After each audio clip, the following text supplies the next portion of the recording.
like that right now. So definitely. I don't have any. It's pre-Civil War, right? Better ready. Big unit. Step your game up. We step this game up with him. All right.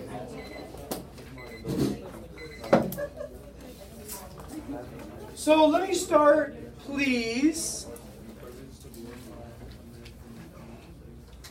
Let me start with Jahira.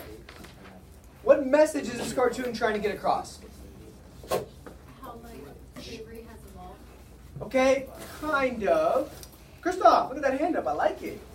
Well, what it's trying to do is to make slavery look good in America while making it look bad in England. You're right. What's the difference according to this cartoon? I'm going to leave it on you for a second because that's a good answer. According to this cartoon, what's the difference in American slavery versus, for example, English slavery? In America, it's like good for the slave, while in England, it's not good. Are these people actual slaves? No. Man, maybe not even indentured servants. They're just poor. What kind of work are they doing? Sure. Wage labor. Working for menial wages where? In factories. I see, oh dear, what wretched slaves this factory life makes me and my children.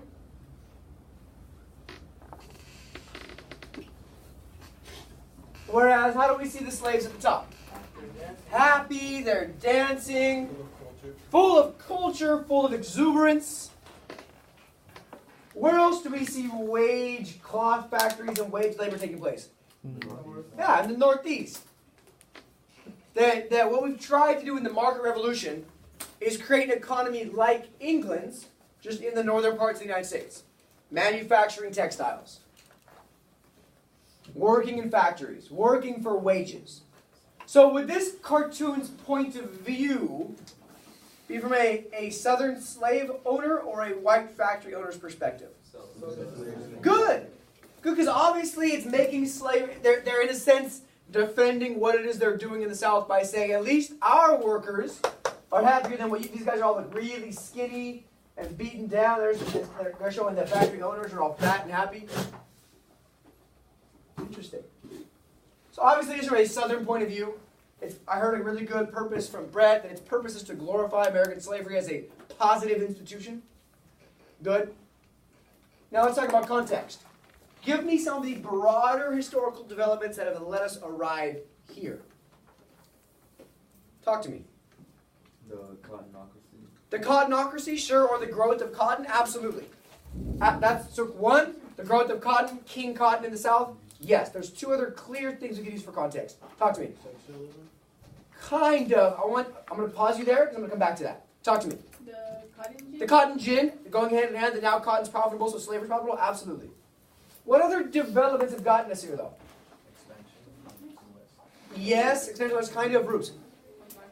Beautiful. The market revolution is what separates really the economies into wage labor versus slave labor. So the market revolution is what made this even possible, of working in a wage type system. Wage labor, market revolution, immigration. Yeah, so that whole market revolution thing, absolutely. Your point about sectionalism, I'm going to come back to that. So those are the first two big ones, cotton and the market revolution, market economy. Good. Sectionalism. What do you mean by sectionalism? Yeah, you. So there was a divide between the Northeast and the Southwest. Okay. Where the Northeast was more commercial based and industry based, while the South was more oriented around slavery and slavery and plantation system. So what you're saying is because they're doing different things, that's going to cause this problem? So just doing different things means you have to all of a sudden be defending yourself? You're on the right track. Let me ask you guys are high schoolers, yes? You're all teenagers? Yeah. I think so. Christoph looks like a grown-ass man, but he is in fact just a teenager. He moves like he's 57. When do you guys, as teenagers, when do you get defensive? Talk to me. When you get yelled at for no reason, when you start getting accused of things, first of all, you should never be relaxing. Talk to me. I don't relax. Well, let me go back to maybe because the government was being more strict and enforcing more laws. Maybe not the Yeah, man, we're getting there. But let's go back to teenagers. When do you guys get defensive? When rules are based on it. What? When we're forced to follow rules. When you're forced to follow rules, sure. Feel attacked. When you feel attacked. People are throwing shade. When people are throwing shade. Well, you don't drink no Snapple. We just talk. Snickers. Yeah, you're not you when you're hungry. So if your friend comes to you, and is like, "Hey, man, why are you talking to my girlfriend?" Do you get defensive? Whoa, nobody's talking to your girl. Nobody wants to talk to your girlfriend, bro. So when do you get defensive when you are under attack, when you are being accused of things, when you feel like somebody's attacking you or what you believe in unfairly. Fair? So then what could be our broader social context here? Slavery. Kind of. Abolition. What? Abolition. The abolition movements. The South is not going to defend slavery until they feel that slavery is under attack. You guys don't just go around defending yourself. Like, you don't just walk up like, "Hey, don't worry, bro, I wasn't talking to your girlfriend." Did somebody ask? You don't get defensive until you feel you are under attack. So as we see a bunch of these pro-slavery, pro-benefits of slavery, slavery is a positive good, slavery, we don't see the South having to defend slavery, to your point, until we start seeing Northerners and the abolition movement begin to attack slavery as an institution. So this is my point. I told you the context gets easier as we go. There are some long-term, broader historical developments and economic developments, a social/political development that get us to a place where we need to defend slavery as an institution. So today, 5.1, we're talking about the expansion of slavery and with it, the expansion of abolition. Today should be really good because I think it's a good, compelling lecture for a long chunk before you guys get into text. So rather than go lecture, text, it's just lecture, because it's more of a college-style approach and a college-style piece of information. And then we'll get into some really good text towards the end. We'll get into some of the attacks on slavery, people like William Lloyd Garrison and people like Frederick Douglass. We'll get into, as you know, one of the most compelling, interesting characters in American history who we all hate, John C. Calhoun, is who defends slavery. I'm not quite sure how a man that ugly can believe in white supremacy. Like, bro, you're not even more supreme than you're like freaking Skeletor. What do you mean white supremacy? How could you believe your entire race is better than everybody else when you look like that? And then we'll start even looking at some of the South's own grapplings with slavery. Okay, so it's a good lecture, and you guys will like it. We're looking at Southern society as a whole from 1780 to 18. A big, long-term scope look to this. Your prompt is here. Benjamin, read for us. Evaluate the cause and consequences of the growing opposition to slavery in the United States from 1776 to 1850. Cool. So why have we begun opposing slavery? Ideologically, politically, economically, socially, and also then, and you guys just saw some of the consequences. One of the consequences of the growing abolition of slavery is the defense of slavery. Cool, so take 1 minute with your person, with your little triad. What images, what connotations, what is revealed about slavery through this nice depiction from the 1840s? Take 1 minute, chat about it. Go. Oh, okay. Sunny? Good.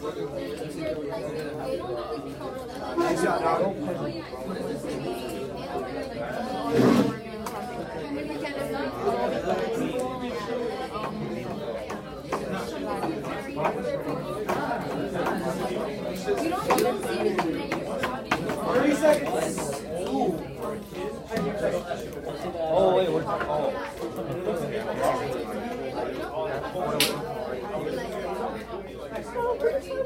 They're peaceful. They're not deleted. So it just says picking cotton on a Georgia plantation. 20 seconds. I think that's right.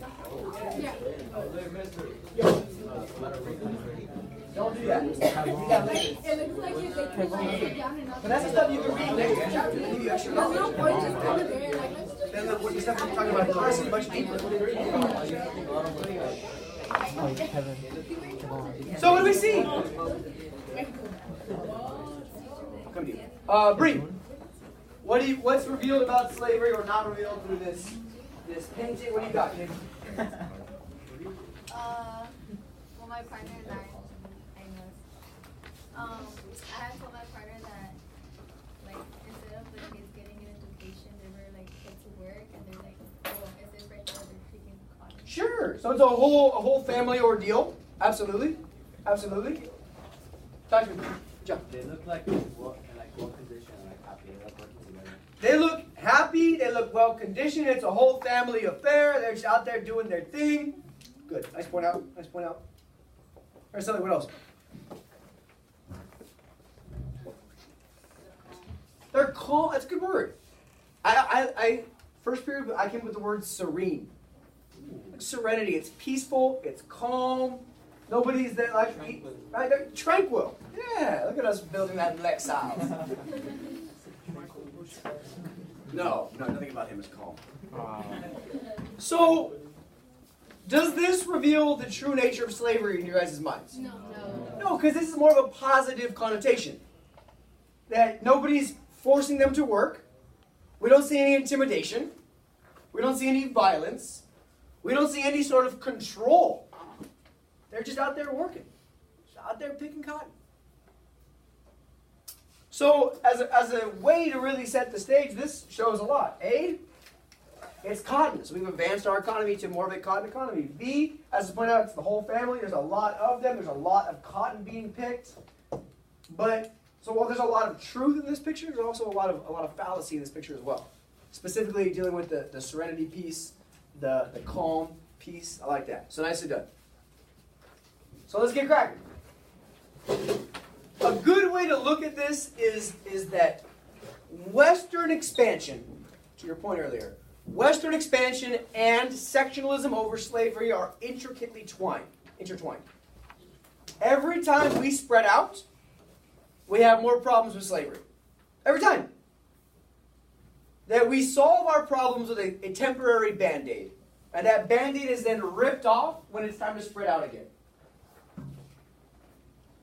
As America begins pouring westward post-Jackson, because of the market revolution, because of immigration, because of opportunities, because of all those developments of period 4, as we spread westward, we also spread this conflict about slavery. Why? Talk to me. Why does it matter? Why does it matter? Why are spreading westward and sectionalism intertwined? Talk to me. Oh, because when you spread westward, like is it going to be a free state or a slave state? Exactly. Why does that matter? Why do we care if there's free states, slave states? What's the big deal there? Oh, actually? Yeah. Oh. You're on a roll. I think the big deal is that because the South was so like dependent on slavery and the North was dependent on like commerce, so it was like they had a clash between which one to be which. So why does it matter though? Where's this clash exhibited? Talk to me. Why does it matter that if a state's to be free or slave? Because they have to keep the balance in the union. Where? How? What balance? Why? I mean, keep the balance in Congress, Which part of Congress? the House. Of the, What's the House based on? On the Senates. Yeah. We need to make sure that we're keeping balance in the Senate because the North is killing it in the House of Representatives. What's the House based on? Population. Population. The North has more people, and it's only getting bigger. I'll show you some cool maps in a little bit. And there's 2 votes. Yeah. In the North, we got New York, Boston, Philadelphia, all these big cities and big populous states. Where are all the immigrants going? The North. Because that's where the industrial jobs are. So the North has a ton of advantage in the House of Representatives, even with the 3/5 compromise, giving the South extra votes. So the tension becomes in the Senate of keeping things equal. However, it's the second two-party system that's holding us together. Let me explain to you why. The second two-party system, we have the Democrats. Give me some examples of Democrats in the second two-party system. McCain? What?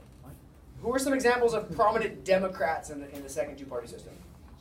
Jackson, Van Buren, Calhoun. No, that's a wig. And it's important to understand that this new Democratic Party has appeal in the South with the laboring classes and appeal in the North with the factory workers. states' rights. So it's a national party. It has support in the West, in the South, and the North. The Whigs as well. They are popular with the Northern industrialists. They are popular with the Southern aristocratic farmers because their policies benefit the rich. Also a national party. So by having broad national parties, you kind of are able to hold things together. Because even if we disagree North versus South, we still identify with our party, and it's okay. It's going to keep America from splitting apart. In the 1850s, we'll get there. In the 1850s, these parties split. Southern and Northern Democrats. The Whigs fall apart and become a bunch of other things over the issue of slavery. So the parties fall apart, not holding us together anymore. The next thing to fall apart, I told you guys last week. You guys remember? Not yet. The religious denominations. Southern and Northern Baptists, Southern and Northern Methodists. So first the party split, then the religious organizations split, and then the union splits. I want to argue that gives credibility to that line that we read last week from Tocqueville. Alexis Tocqueville, French guy, who said, religion is the foremost political institution in America. I think that backs up his point. Because first the political party split and fall apart, and then, not until after the party split, do the religious denominations split over slavery. Showing that our religious denominations are stronger than even our political parties as it relates to slavery. And then the union falls apart. But that's period 5. So we thought, I'll get that in a second. We don't really have an answer for slavery in the Constitution, except that it can exist. We have the 35th Compromise, which is there. We have the slave trade compromise about not abolishing slavery for a while, which is there. And the only way up to this point that we've abolished slavery is on a state-by-state basis. I showed you guys a map. That's why everything builds on itself.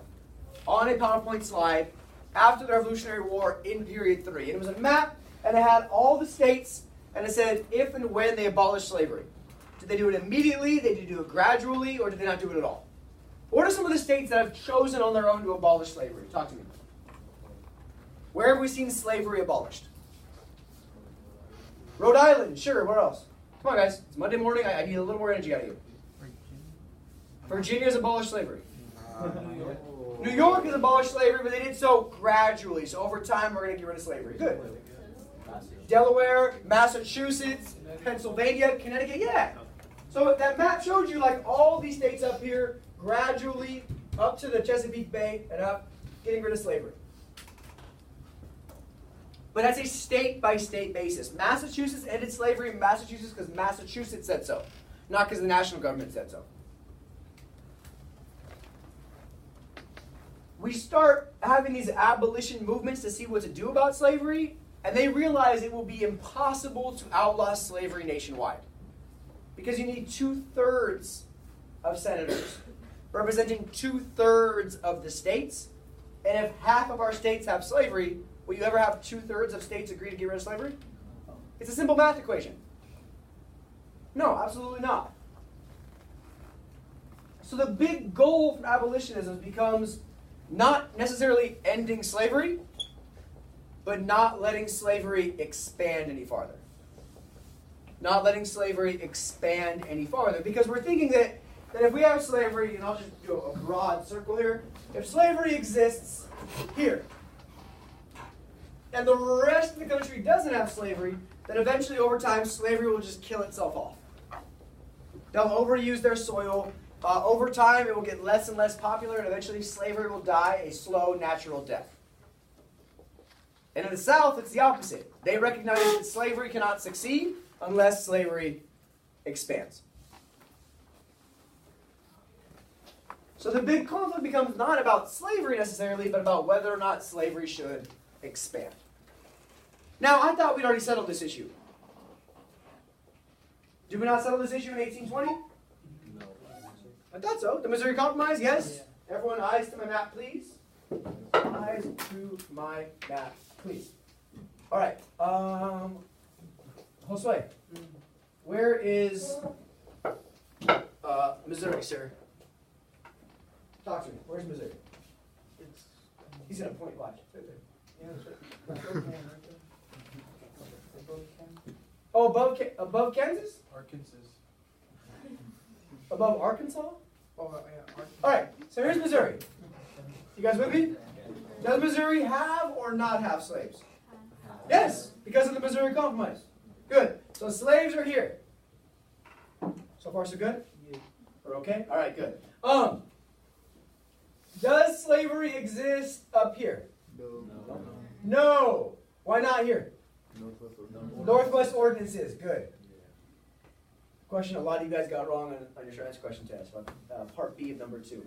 The difference is slavery extends to the Louisiana Purchase, does not extend to the Northwest Territory. Okay, cool. Does slavery exist down here? Yeah, slaves. How about up here?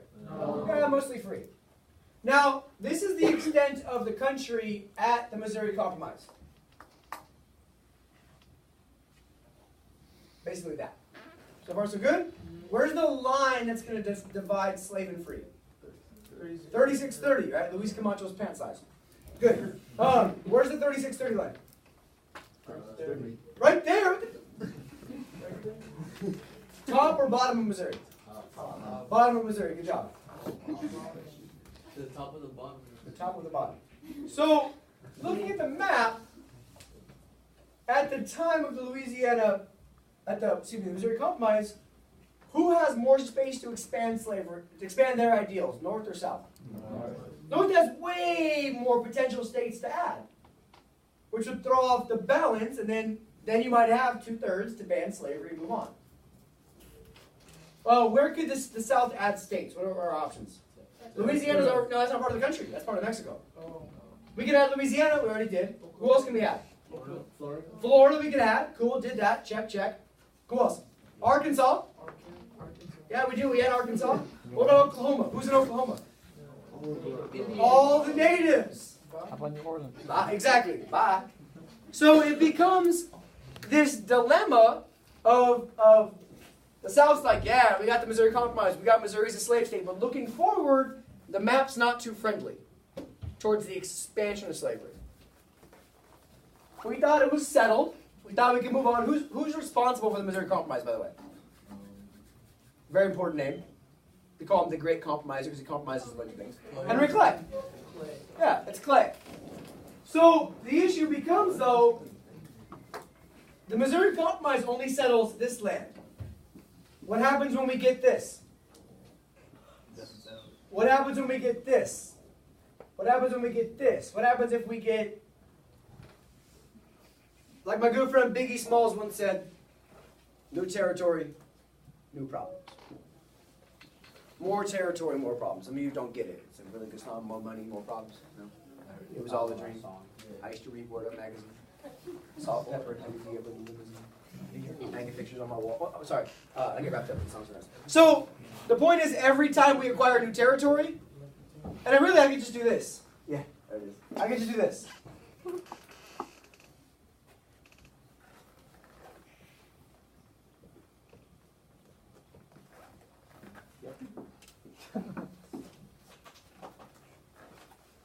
New territory, same problem. And that's going to be the issue of all of period 5, is in the past, as we've spread out, and even through the beginning of period 5, we've spread out, we've been able to compromise for it. At a certain point, there's no more compromise available. So this all comes because of cotton. This is all Eli Whitney's fault. Eli Whitney caused the Civil War. I'm kidding, we can't blame Eli Whitney. We can blame Eliam. So, after the Revolutionary War, slavery really does face what I call an uncertain future. All those northern states we talked about, they decided to abolish slavery pretty quickly. Either immediately or gradually. Why is it easier for those northern states to do that, though? 2 reasons. Talk to me. Louder. Okay, they don't have a farming economy, so they don't need slaves so much? Sure. Why else? Why else is it easy for Massachusetts to ban slavery or for Rhode Island to ban slavery? What? They have bad land, sure. Agree, but demographically speaking. They're industrialized? Yeah. What? There's very, very, very, very few black people.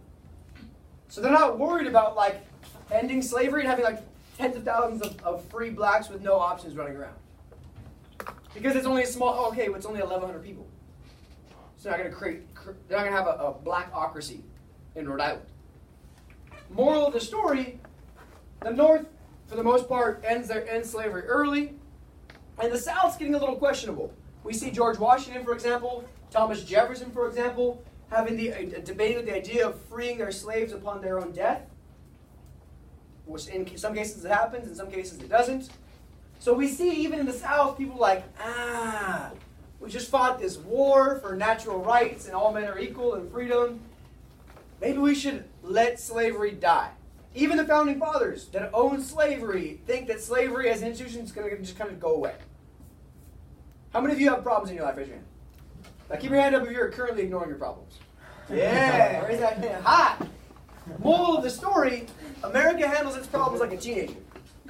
Man, I got this problem with slavery. Man, if I ignore it, it might go away. Instead, we just let the problem get bigger and bigger and bigger until it literally bites us in the ass to fight a civil war about it.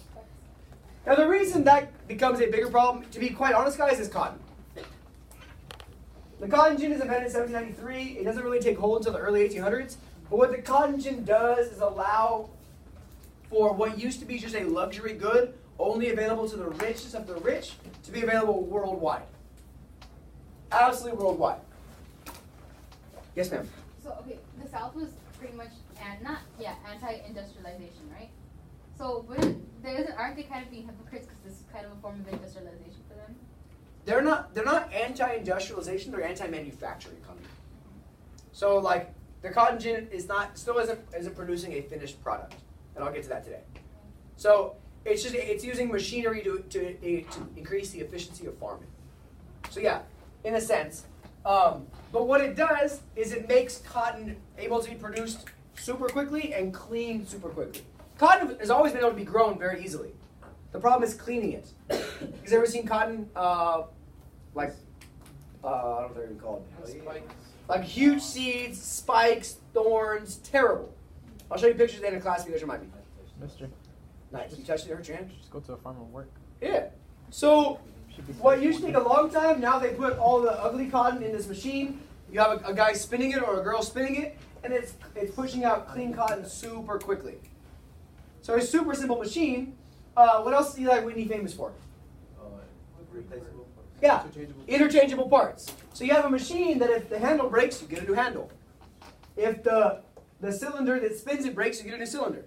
So it allows for farming way more efficient, allows the crop to get clean really quickly, and it makes the cost way, way, way less. What this does, though, is it shifts demographics, and I'll show you some pictures in a minute. The African slave population in America, early in American history, is where? And don't say the South, that's not specific enough. Like the states? No, more specific. Where are slaves for the most part early in American history? Farms. Farms. Good, yeah, they are on farm. Oh, that's easy. Virginia, it's not just in, guys, they're mostly on the eastern seaboard. They're all right there. Why? Why are most of the slaves on the eastern seaboard close to the ocean in those places? What? Ports? Irrigation? Yes. That's the prime land. What are they mostly growing? Tobacco. Tobacco. Tobacco is mostly Virginia. What else? Guys? Cotton. No, not yet. What? Sugar, indigo, rice. Yeah. Cash crops that are suited for there. What cotton does is it shifts our entire slave population south and west. By 1830, hundreds of thousands of slaves are going to work in the lower Mississippi Valley, so here, Louisiana, Mississippi, and also in new plantations in southern Georgia and Florida.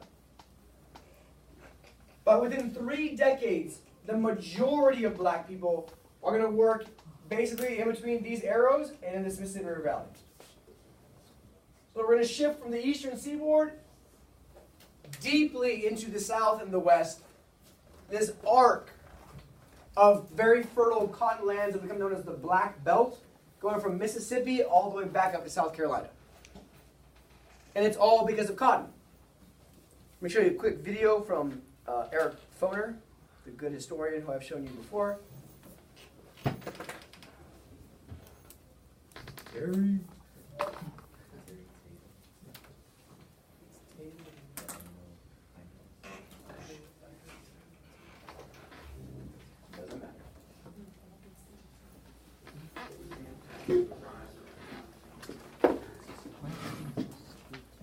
Between 1800 and 1860, the most dynamic element in the American economy was the expansion of cotton production based on slave labor. Cotton becomes the most important crop in the world economy, the most important item in international trade, because the early Industrial Revolution is based on factories producing cloth out of cotton, and there's an immense demand for cotton as the raw material. So to meet that demand, slavery expands westward. When the revolution takes place, slavery is basically along the Atlantic coast in Virginia, South Carolina, etc. But in the early 19th century, you get the opening of this, what's called the Cotton Kingdom. Georgia, Alabama, Mississippi, Louisiana, Arkansas, eventually Texas. Cotton production spreads westward. New cotton plantations, a so-called cotton belt or black belt, arises there. And this becomes the source of tremendous wealth for southern planters. It becomes the major export for the whole United States. So take a look at this. Every black dot is 1,000 bales of cotton a year. So we go from producing very, very, very little cotton to look at this. This is the black belt he's talking about. From South Carolina in this very fertile chunk of land, it's almost like in a belt shape, all the way through to the Mississippi River and then down the Mississippi River Valley. Every black dot is 1,000 bales of cotton. So we see, yeah, a dot there, a couple dots here, but look at this chunk.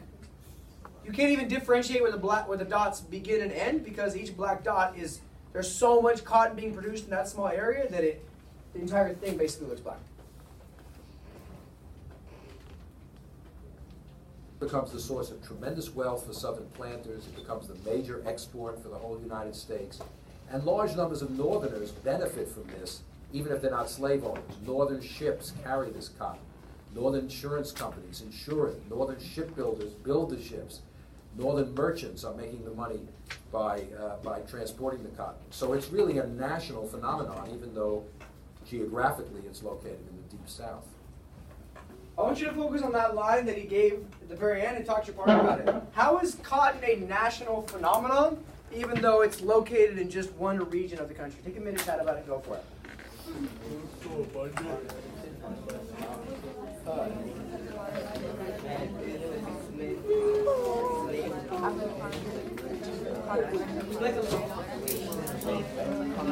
Well, President Washington and Secretary of War Henry Knox and others felt that the country had not been because just in the South where cotton and European cotton, it has such a big impact on your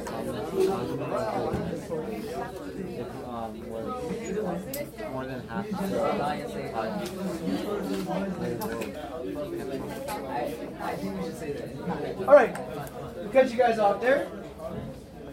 So tell me, Johnny, go for it. How is this a national phenomenon? What I said was that since cotton was mostly based like around producing more slaves, and slaves was like an issue between both North and South, it related back up to cotton being the issue. Sure. Yeah. What else does cotton do for the country, though? Talk to me. Gives more opportunities to the north as being able to manufacture ships. Yeah. And ship other goods. Shipping. Who's shipping it? Northern states. Who's building the ships? Northern states. Who's using the market revolution to turn the cotton into textiles? Northern states. So for the first time in American economic history, we matter. Remember our Embargo Act? We're going to show you guys we're going to not ship with you. And England's like, cool, bro. That's a good story. But now, for the first time, in terms of like one of those long-term threads of APUSH, economically speaking, for the first time, we matter in the global economy. All because of cotton. So that's what it is. Cheap cotton is what fuels the textile boom in the northern states and Great Britain. It's all cotton. Cotton is why we begin to matter economically. There's a huge demand for cotton, which then creates a huge demand for slaves. Slavery then explodes. Cotton creates an economic boom in the north as we turn that cotton into textiles, as we ship that cotton, as we build those ships, as we loan money to those farmers. Like the entire economy is wrapped up in what's happening cotton-wise. And of course, it also makes a huge boom in the southern economy as cotton becomes king. Cotton production skyrockets. What's crazy to me is for a 20-year period before the Civil War, 1840 to 1860, the South of the United States, the southern states are producing over half the world's cotton. Half! We matter. Like that. In 1807, we tried to embargo the rest of the world and nobody cared. 30 years later, we're producing over half the world's cotton. And cotton really is this thing that's fueling this early industrial revolution. You guys learned about last year in AP World, England's industrial revolution. Maybe you learned. I don't know. You get them all that. 3/4 of British cotton, 3/4, is from southern states. Which is crazy. So take a look. When was the cotton gin invented? 1793, 1790s. So right about here. Take 30 seconds to talk to your partner. What can you say about the intertwining relationship of cotton and slavery according to this chart? Go for it. Chris. Got you.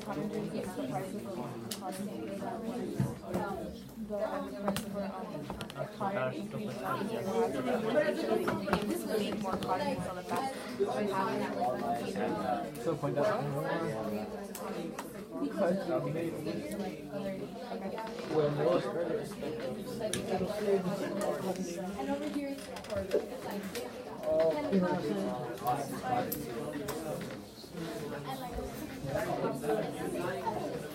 I got back, bro. So my father-in-law really big side.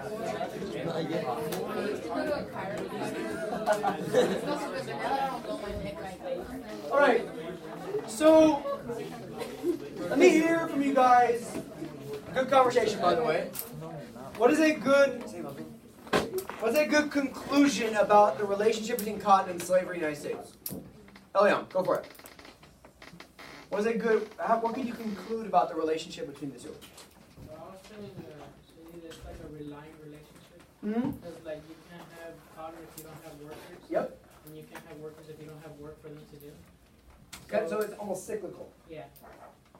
And like the more westward the southern states got, the more territory and opportunity birth for them being able to like cultivate cotton and Yeah. Absolutely. Well done. There's a slide in a couple slides that's going to say that land is finite. So profit is finite, the opposite of infinite. And in southern society, the more land you have, what else do you have more of then? Yeah, more property and more wealth and more progress. And exactly. Go ahead. Slaves do not prosper. No, but like yes. Slavery as an institution, yes. No, I get what you're saying. So 1790, check us out. Here's our map. 1790, here's our world. This is my point about the density of slavery. Slavery, for the most part, is concentrated on the eastern seaboard. There's the Chesapeake, there's Virginia, a lot of slavery there. What are they growing in Virginia? Tobacco, right? And then down here we have indigo, sugar, rice. But again, it's right here on the coast of South Carolina, on the coast of North Carolina. As we go inland, there's less slavery. 1790 is also right after the Revolutionary War. George Washington's first term as president. And we do see some slavery in the North. I love those teachers like, yeah, there's no slavery in the North, it's all in the South. No. New York has some slavery. New Jersey has some slavery. Pennsylvania has some slavery. To a lesser extent, Connecticut, Rhode Island, Massachusetts is already gone. Vermont's already gone. Can slavery go here? No, because the Northwest Ordinances. Good job. Can slavery go here? I don't know. We don't have that land yet. But we're going to buy it in 13 years. By 1860, the year that we elect Abraham Lincoln as the first president from a party, the Republicans, that in their party platform say we are against the expansion of slavery. Not against slavery, but against the expansion of slavery. This is what the map looks like. Fast forward 70 years.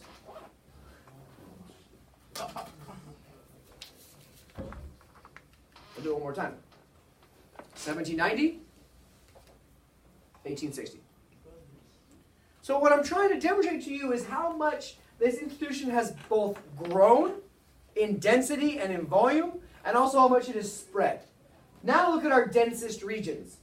Almost all of South Carolina is dark red, which means over 50% slave. Almost, look at this Mississippi Valley. On both sides of the Mississippi, all the way up through Tennessee is incredibly dense. All through Louisiana, incredibly dense. Virginia and the Eastern Seaboard, still moderately dense. 70 years. And much, if not all of this, is really fueled by the desire to spread more cotton. Thanks, Eli Whitney. Now, we can't blame him. It's not his fault. So let me show you this cool map. You'll like it. It just requires you to just pay attention up top for a second for me. It's an interactive map. Nope, wrong link.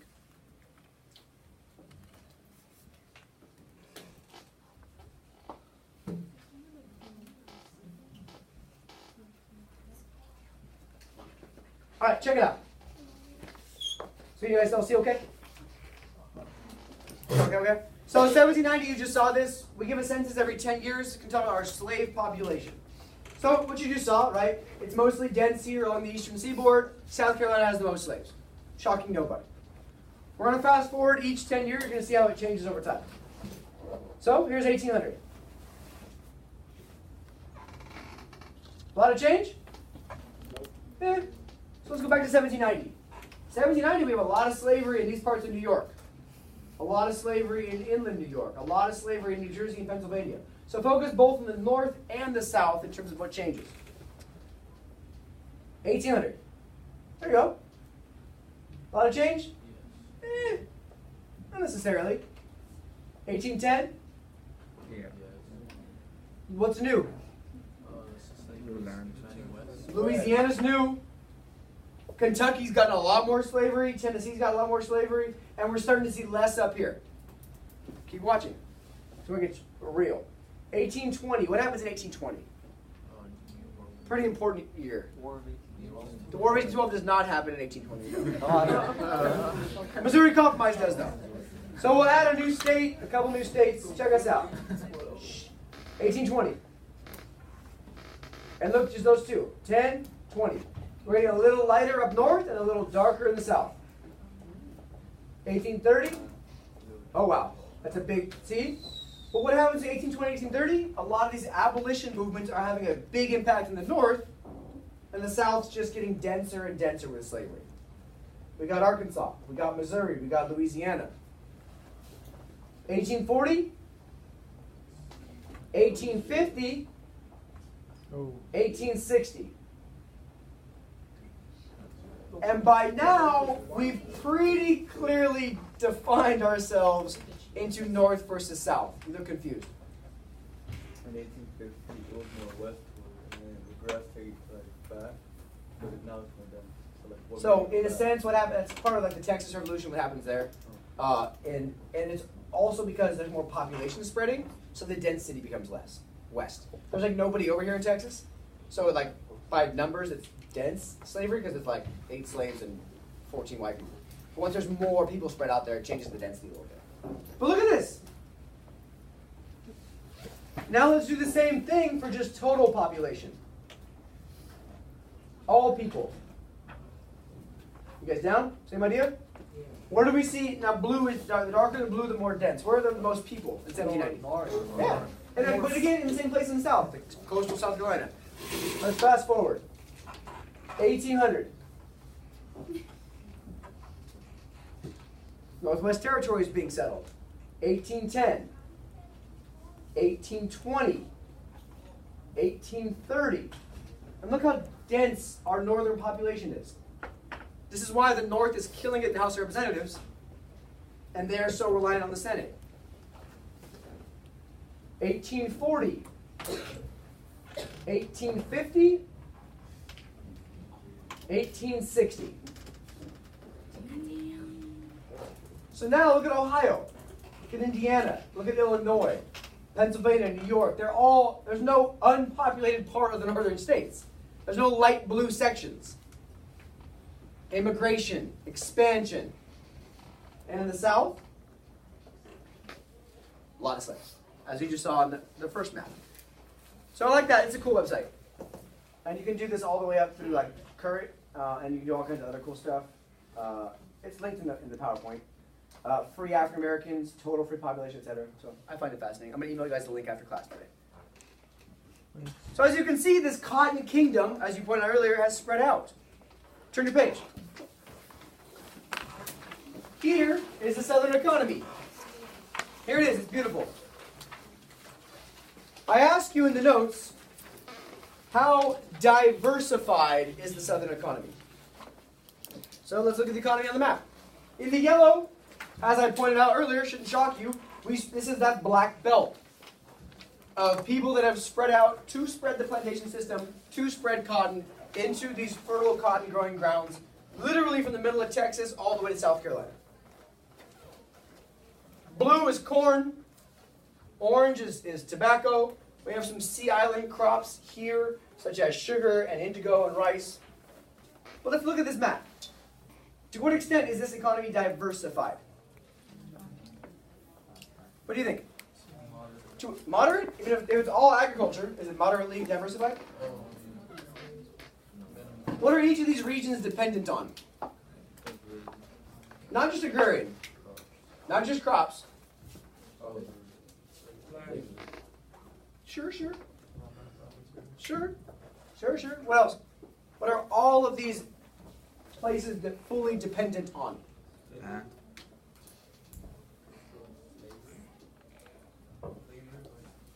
Keep saying labor, but saying it in a different way. It'll get you that in. We're all relying on work. Cash crops. That is not just. It's not. Say it louder. The people in the back. It's not just an agrarian economy. It's a cash crop economy. So if this whole area is dependent on cotton, what happens if the prices for cotton go down? Third period.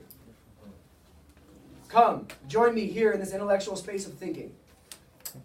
If everybody's relying on cotton and the cotton prices decrease, what happens to everybody's income? Yeah, they lose all their money because they're relying on one crop. Likewise, if they're all relying on corn, and this year there's too much corn, what happens to their income? There's too much corn. Decrease. There's too much of it. They can't sell it all. So I heard someone say raw materials. Agreed? Here I have rice, sugar, lumber, steel, all raw materials. Ooh, iron and steel. That's a manufactured good, isn't it? Yeah. Where do we see iron and steel? Yeah, one place in Tennessee and one place in Virginia. Not very good. Well, let's go down. Textiles. Oh, that's a manufactured good. Where do we see textiles? Georgia. One place in Georgia, one place in Virginia. Ooh, coal. No, raw material. Hemp, raw material. Hemp is like a fibrous. It's related to like marijuana, but it's not smokable. It's for fiber for clothes. Don't smoke. Don't smoke hemp. So, let's talk about this economic system. Let's talk about it. How is the South functioning as an economy? Take a minute to talk to your partner. How is the South functioning as an economy? Go for it. This is a good question.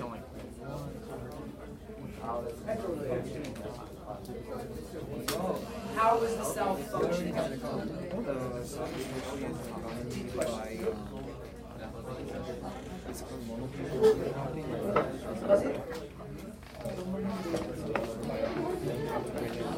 I don't know. Why do you notice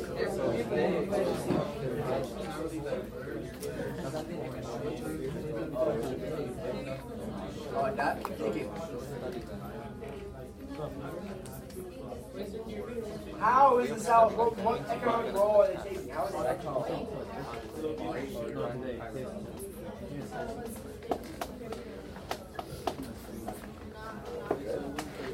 On the right track?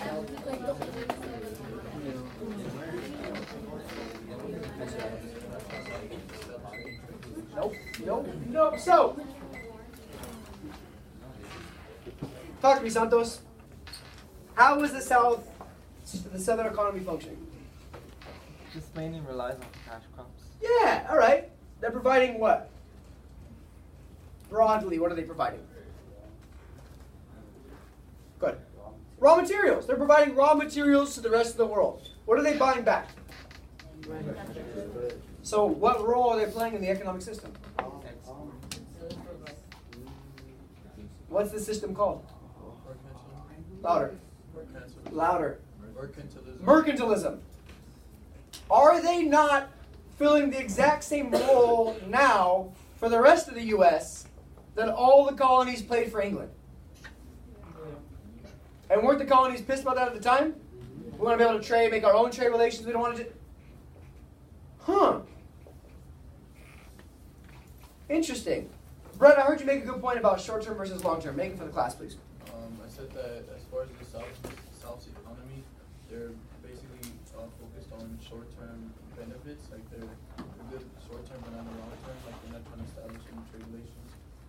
Good short-term success basically builds on one thing, cotton. What happens, for example, if England finds somewhere else to get their cotton? They just lost business. We're screwed. What happens if there's a huge drought and we can't grow cotton for a year or two? That's it. I have an idea. It's a wild idea. You guys want to hear it? They could industrialize.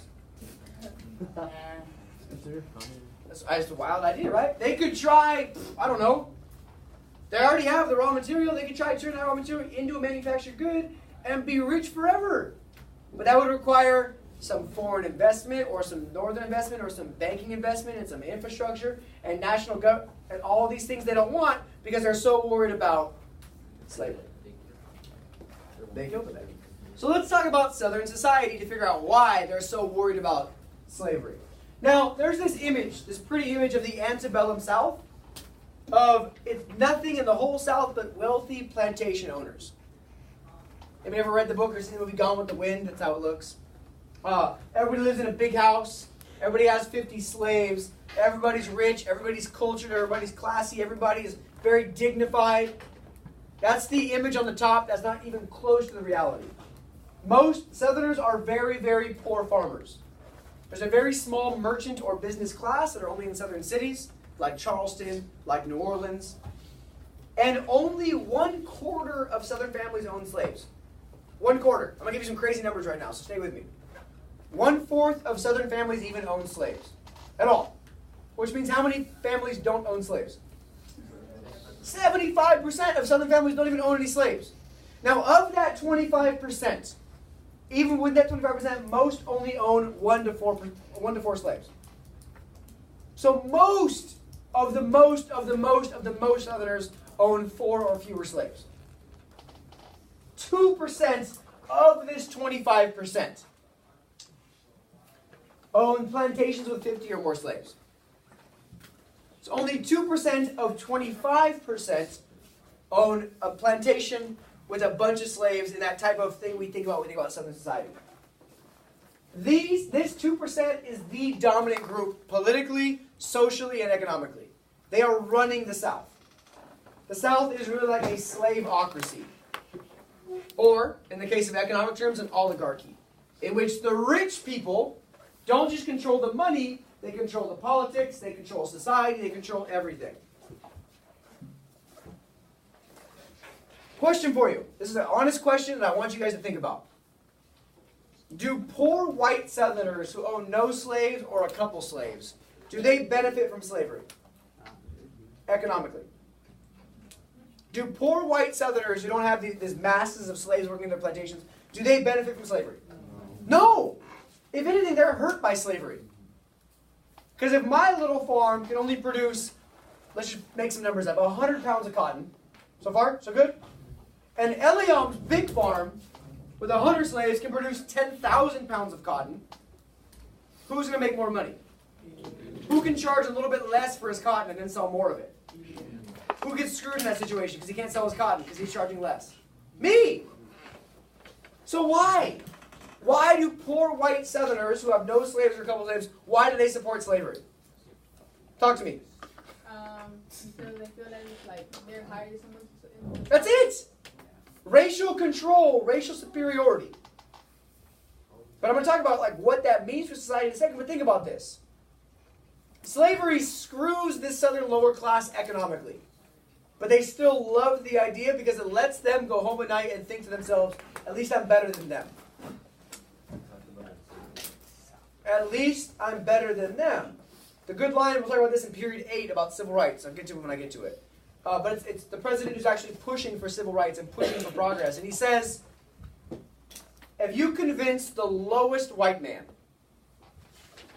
that he's better than the best, most qualified black man, then you'll keep race relations where they are forever.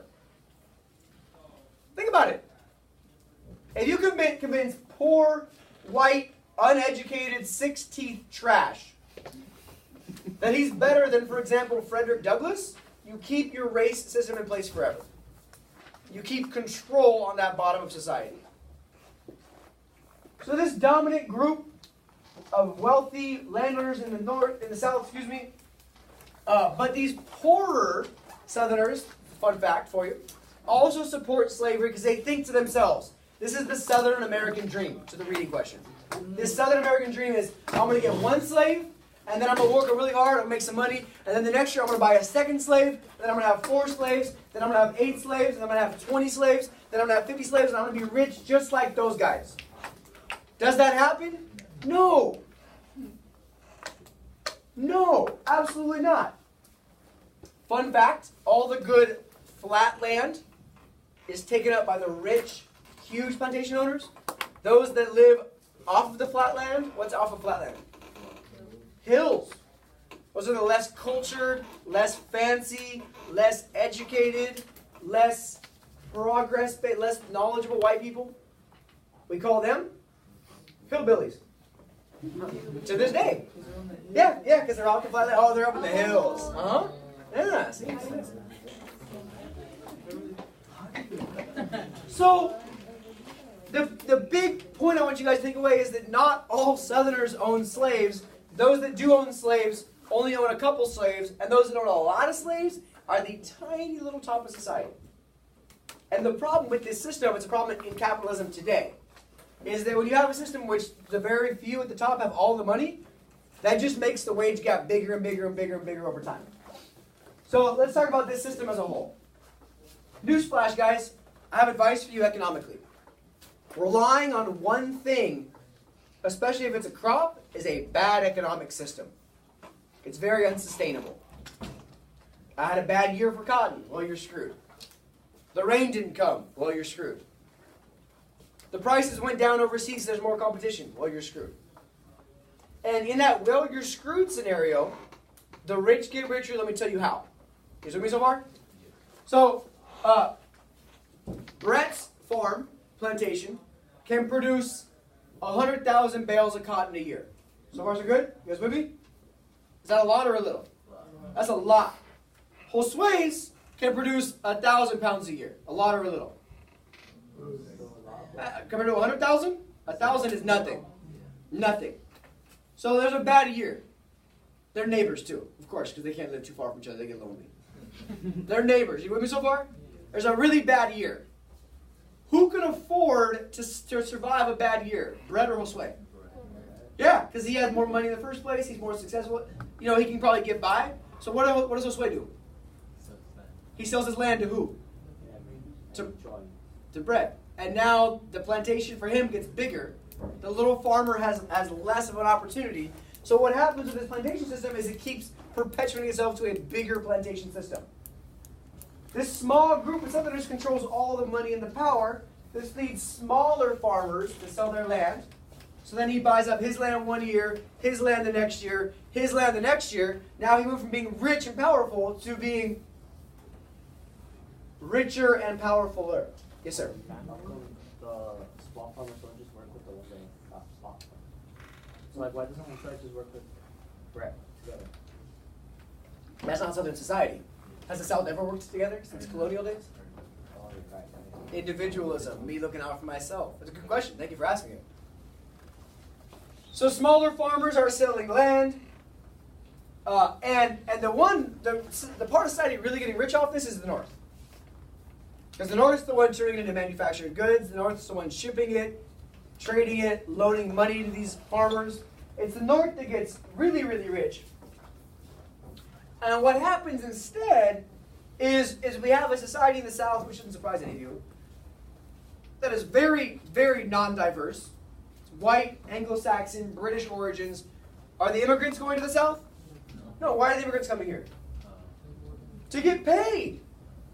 You don't get paid in the South. You get paid in northern factories, northern cities, those types of jobs. So it's important you guys understand that in the South, the rich are just getting richer and richer and richer because of the situation, while the poor is just happy that they're not black. So let's look at society. The societal diagram or pyramid is important. At the very top of society is this planter class with 20 or more slaves. 20 or more. It's only 0.6% of Southern population with 20 or more. 0.6% is nothing. But they have all the power. What kind of power? Economic power, super political power, and also this Southern social system of plantations as well. Underneath them are these small slave owners. About 88% of slave owners, they're trying to be there. They're trying to be there, but they have 3 or 4 slaves. And chances are they're also doing manual labor themselves. It's not this slave idea of they're just sitting in the house with their feet up, living the dream. Instead, they're the ones who are like, I hire or I have 3 slaves. They work, I work, and then that's it. What's up? The planter class is the one that has that stereotype of slavery. It's only 0.6% of society, though. We have this small professional class in the South, not even close to as big as the North, of small business owners, of lawyers, of doctors, of teachers. But they are heavily dependent on the plantation class to hire them. Unlike in the North, there's not a huge market for teachers and lawyers and doctors. It's about when the planter class would call you to do work. And then we have everybody else. The yeoman farmers, who are really the base, the foundation of Southern society. They're independent, they're self-sufficient. They're not growing stuff to go sell in England. They're not growing thousands of pounds of cotton. They're just they're growing some food, some crops, some things they need, and they're mostly selling to a local market. They're not part of this market economy of selling stuff far away. They're the guys Jefferson always wanted to run the country. The local, small, sustainable, self-run little farmer guy. And at the bottom of this, we have the poor white population. The white population that has no land, has no education, has no access. They're at the very bottom of society. And they're largely hired by these guys or these guys to also work on their plantations. Question for you. Here are slaves. Do these 2 groups have more in common, politically, economically, socially, with these guys or these guys? Yes! They have way more in common. Economic struggle, political struggle, lack of progress, lack of opportunity, lack of upward mobility. So these groups have way more in common. Are there more people in these groups or this group? Eyes up, guys, real quick for me. Are there more people in these groups or this group? Yeah. So it's their job to make sure that they are anti-them. What's the only thing they don't have in common? Yeah? Skin color. Only thing they don't have in common is race. So the whole goal of Southern society is to make sure these guys feel they're better than these guys to keep that system in place. Because the minute these guys team up together, society's been toppled. Somebody who had African American studies last year, what comes first in American history? Slavery or race? Racism. Racism. Slavery. Slavery comes first. Racism becomes an institution built to defend the existence of slavery. So it's important that we understand that the only thing dividing these guys from these guys is race. So these guys are going to prey on that race.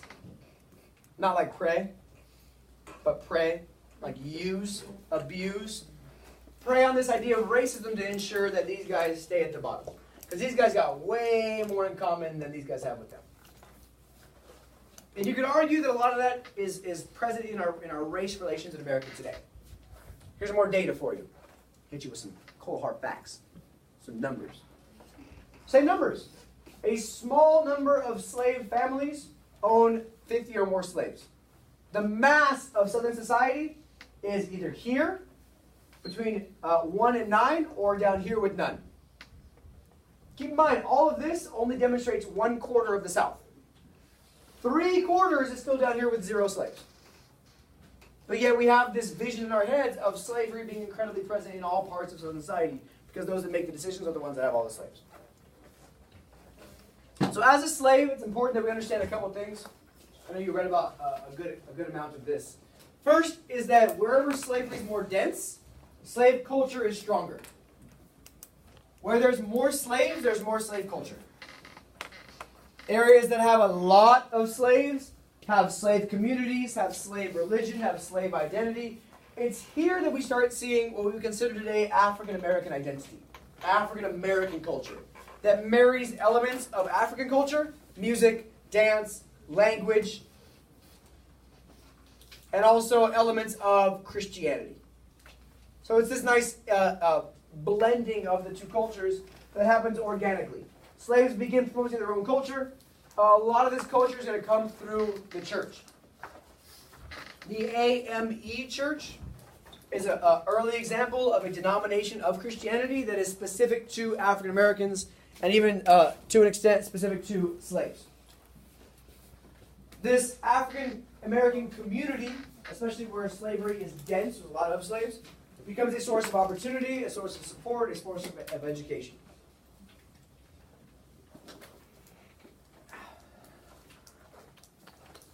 Well, we're just about wrapping up, guys. Bear with me, we're almost there. Now, it's important that the Southern argument, you're going to read in a little bit, is that slavery is good for the slave. But slavery benefits the slave and it benefits society. I argue that is proved false by the way in which slaves interact with slavery. So I use a couple good words, subvert and overtly and subtly.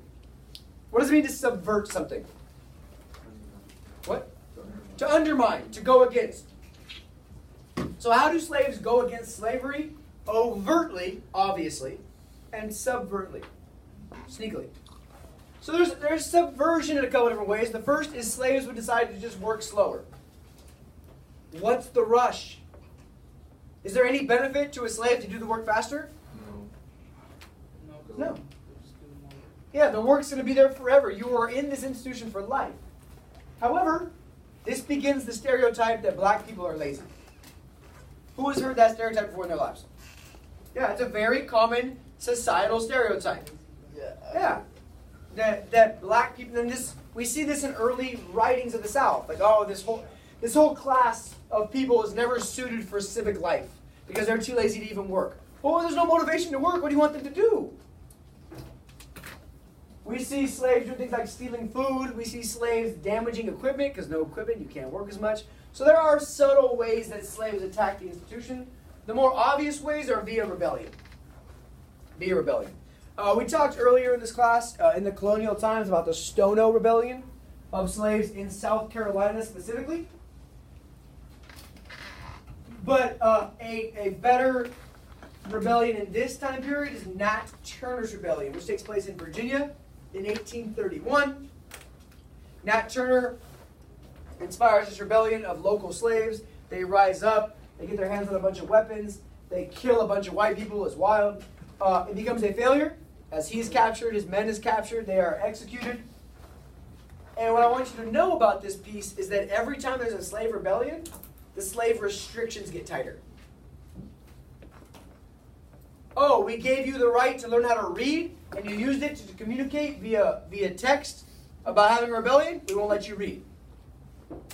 Oh, we let you meet together on Sundays with other local plantation slaves, and you guys plan this rebellion? We won't let you meet. So what we see through rebellion is this rebellion happens, and then like parts of politics in American history, it seesaws back the other way to tighter restrictions. So for example, I laugh when I hear, for example, Kanye West say, oh, slavery must have been a choice. There's no way you can enslave that many people without part of their consent. And it's like, no, sir, learn a little bit of history. Every time there is a pushback against slavery, the restrictions just get tighter, which then discourages any action of rebellion or questioning authority because you don't want it to get any worse. So it's important we get these things into our head. Another example, so every time there's a rebellion, it strengthens the resolve of Southerners to control their slaves. Conditions are worse, restrictions are worse. Same here with the Amistad. Amistad's a fantastic movie. If you ever get a chance to watch it, maybe we'll watch it after the AP test. Or Django? Yeah, no, it's that. Good, I'm glad. That's excellent. Amistad is a slave rebellion that actually happens on a slave ship. On a slave ship, the slaves on the ship, they mutiny, they rebel on the ship, they take over the ship comes to the U.S., and they think they're going to be free because they're in the U.S. It's a huge controversial thing. I'm not going to get super into it. They were supposed to go to the Caribbean. It doesn't go to the Caribbean, it comes here. There's a big court case eventually with John Quincy Adams' influence as a strong anti-slavery congressman. Eventually they're set free and they're sent back to Africa, to the country of Liberia. But it's better to understand this, that rebellions scare the hell out of Southern plantation owners. Rebellions are scary. Rebellions mean loss of control. Rebellion means, what if they join the rebellion? What if it becomes not just a race thing, but a social class thing? What if the rebellion transcends race and actually does something to the social classes in the South? We have an example of rebellion just like that.